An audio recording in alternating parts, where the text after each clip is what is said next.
Plus ou moins de fonctionnaires, c'est le débat qu'a relancé l'opposition à la lecture du budget 2013 présenté par le gouvernement. Son leitmotiv, ce serait la première fois depuis 2003 que leur nombre serait en hausse. Le Premier ministre affiche une baisse des dépenses de 10 milliards pour le fonctionnement de l'État. Bref, difficile d'y voir clair. Bonsoir Julien Dupéret. Julien, une question simple. On augmente ou on diminue avec ce budget le nombre de fonctionnaires en France? Eh bien, Laurent, en 2013, ça va diminuer. Regardez, dans la ligne création de postes, je demande l'enseignement et la sécurité, c'est-à-dire police, justice, plus 11 011 postes en 2013. Mais dans le même temps, d'autres ministères vont se serrer la ceinture. La Défense va perdre par exemple plus de 7 000 postes. Au total, dans tous ces autres ministères, on aura moins 12 298 postes. On le voit, plus de suppression que de création.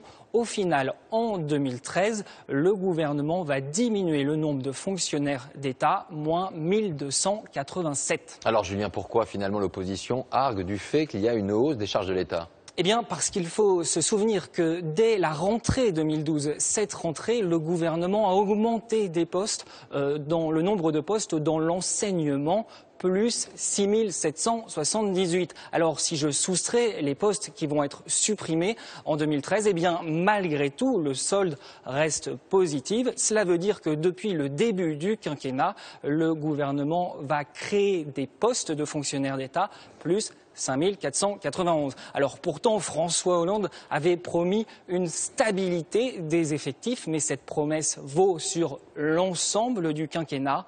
Réponse donc en 2017. Merci beaucoup Julien. Alors parmi les secteurs publics les plus touchés depuis maintenant plusieurs années, celui de la défense. Voyons concrètement, où a-t-on fait des économies? La grande muette hostelle à minima grincée des dents. On fait le point avec Loïc Delamornay, Mathias Second. À l'entrée des casernes, ne vous attendez plus à trouver forcément un planton en treillis. Ce vigile est un garde privé, comme ceux qui surveillent des banques ou des grands magasins, sauf que lui contrôle l'entrée d'une base militaire. Dans les services administratifs de cette base à Orléans, les épaulettes des uniformes côtoient les simples chemisiers des civils qui ont un statut moins favorable. Entretien, restauration, pour faire des économies, l'armée s'est externalisée. Le principe, c'est de garder toutes nos compétences militaires et d'étudier ce qui pourrait être pris en compte par notamment des sociétés privées, civiles. L'heure est aussi à la mutualisation. Ici, les unités de l'armée de l'air et de l'armée de terre se sont regroupées dans une base de défense commune. Moins de bases car moins de budget et moins de soldats. En 10 ans, les effectifs ont fondu de 455 000 à 296 000 hommes. Une tendance de fond.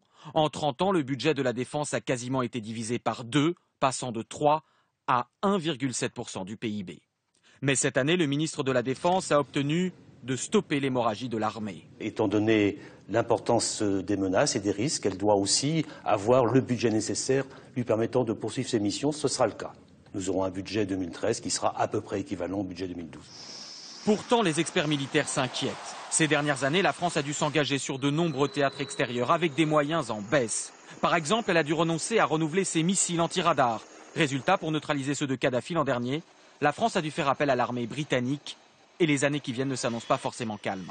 Si demain nous nous trouvons dans une période où tout d'un coup il va y avoir un cumul de crises, attaques terroristes, le Mali qui se réveille, le printemps arabe qui vire au cauchemar, etc., et que la France est obligée de monter au créneau, il y aura vraiment une très grande difficulté. En 2008, l'armée française devait pouvoir projeter 30 000 soldats sur des théâtres extérieurs. 4 ans après, les spécialistes s'accordent à dire que c'est déjà devenu impossible.